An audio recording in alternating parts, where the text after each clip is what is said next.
having a conversation with Dr. John Whitcomb, who I met maybe 5 or 6 years ago and struck my curiosity into living more optimally. And I really appreciate him. He's a board certified internal medicine doctor and founder of Brookfield Longevity.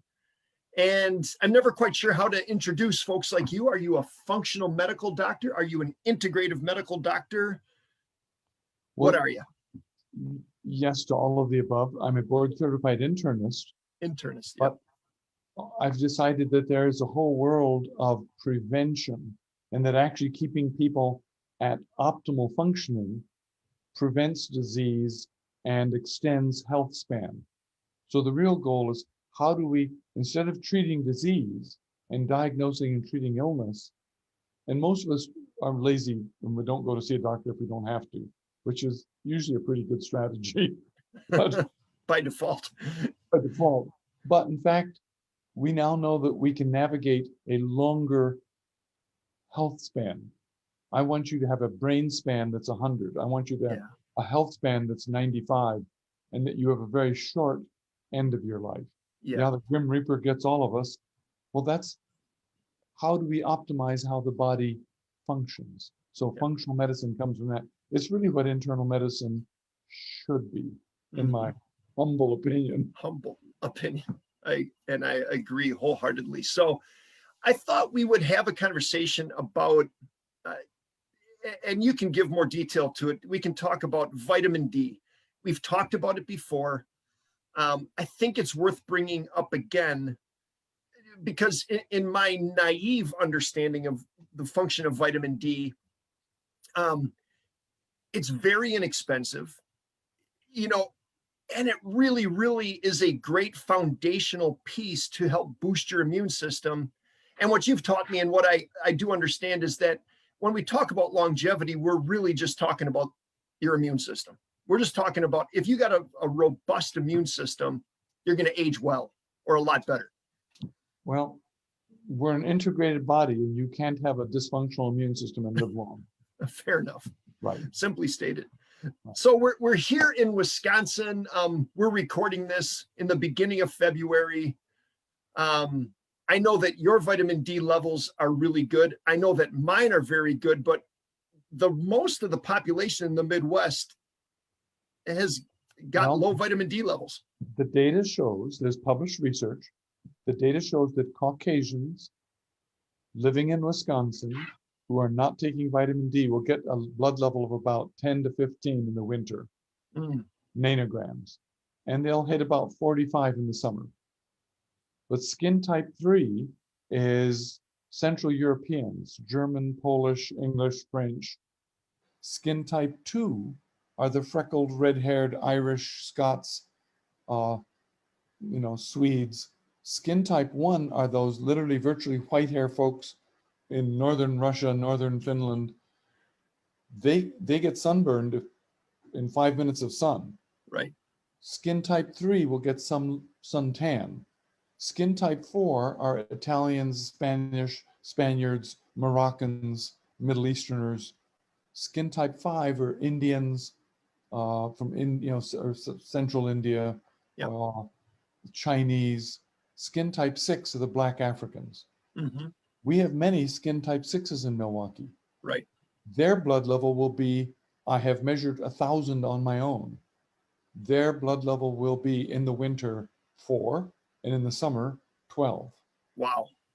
Now, we know one thing about vitamin D is it's not a vitamin, it's a hormone. Right. And it is a hormone dependent on a switch. And the switch is blood level of D. When your blood level of, if I take tuberculosis and put it in petri dishes with your white cells, I can show that your white cells cannot kill tuberculosis until your blood level of D hits 32. And precisely at 32, you start making a protein called, it's your natural antibiotic called cathelicidin.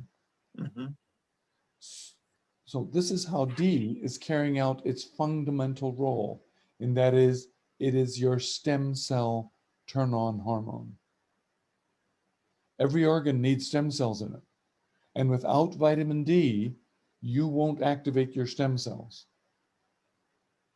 And you can see that even in cardiology. You can see a study from Great Britain that found 4 babies who were in congestive heart failure at birth.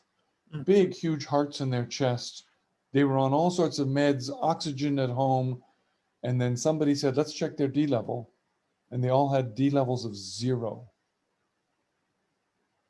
And their mothers were all women of color who were recent immigrants, who hadn't been in the healthcare system and hadn't taken prenatals and had no vitamin D, and had tend to be of alternative religions that required them to be covered, and didn't live in a home that had a courtyard where they could be exposed to sunlight. Right. They were living on a flat. So the vitamin D levels are 0. Those 4 babies completely recovered their heart. The congestive heart failure went away when they got vitamin D. Yeah. Come to Milwaukee and you can find 100 young African-American young men and young women with horrible congestive cardiomyopathy and huge hearts, and every one of their vitamin D levels will be in the 10 range, less. I've measured 5 or 6 of them while I was in the ER, and I gave each of them 100,000 units and said, you can do this to save your life. And then I left Aurora because I wasn't there anymore. So vitamin D is your stem cell hormone. So it helps your immune system, it helps your heart, it helps your brain, it helps your muscles. Any listener who wants can Google and look up athletic performance and vitamin D. And if you want to have fun with it, you can look up the Blackhawks win the Stanley Cup, vitamin D. First team in history to give every one of their players vitamin D. And that little edge turned into a couple more goals, gave them the Stanley Cup. Okay, if you were a coach and you were a team, I would say every single last player has to be on vitamin D. Well, it's a steroid hormone. Now, we don't allow you to be on other steroid hormones. Vitamin D is nature is frugal. If it finds something that works and works as a hormone, it'll say, let's take that steroid molecule. And if sunlight hits it at just the right spot, it'll open up one and turn into vitamin D. And then your liver does something and your kidney does something. But then you've got this hormone that we make and manufacture in the summer, and we then don't have it in the winter. The sun's angle today is 30 degrees. As long as we're below 45, there's enough atmosphere that UVB rays don't get to you. So until we get to April 1st, living in Wisconsin, we don't get any vitamin D. Once we get to October 1st, we have some in our tank that allows us to make it through the winter, but it gradually then degrades. But every 6 weeks, it drops by half. Every time I have a conversation like this with you or somebody similar to you, there is not a coincidence that we have a cold and flu season that crushes us this time of year. Is there not a coincidence that the COVID virus, there's other factors, but this COVID virus is harming and having a bigger effect on people of color than it is on, Caucasians. And there's other complexities to, social, economic, to living closer together, all that. But I believe that's a slam dunk. And in fact, in Milwaukee, Wisconsin, I personally led an initiative at Sinai Hospital to give every employee, when the last pandemic happened with influenza, we gave every employee a bottle of free vitamin D. Cost us $10,000.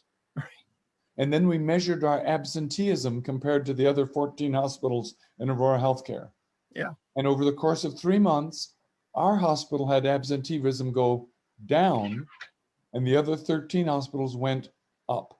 Okay, so this is such a slam dunk. What does it take?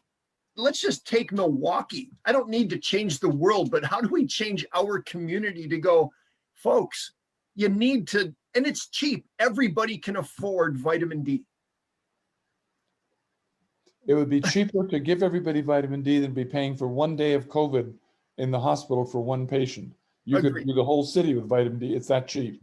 I mean, it's so. And to to be clear, I don't want to put words in your mouth, but you're not saying, vitamin D is not going to solve COVID, but it's a piece of the foundation to give you a fighting chance. Let me give you another teaser. Vitamin D and vitamin K2 are clearly partners for bone health. Yes. Okay.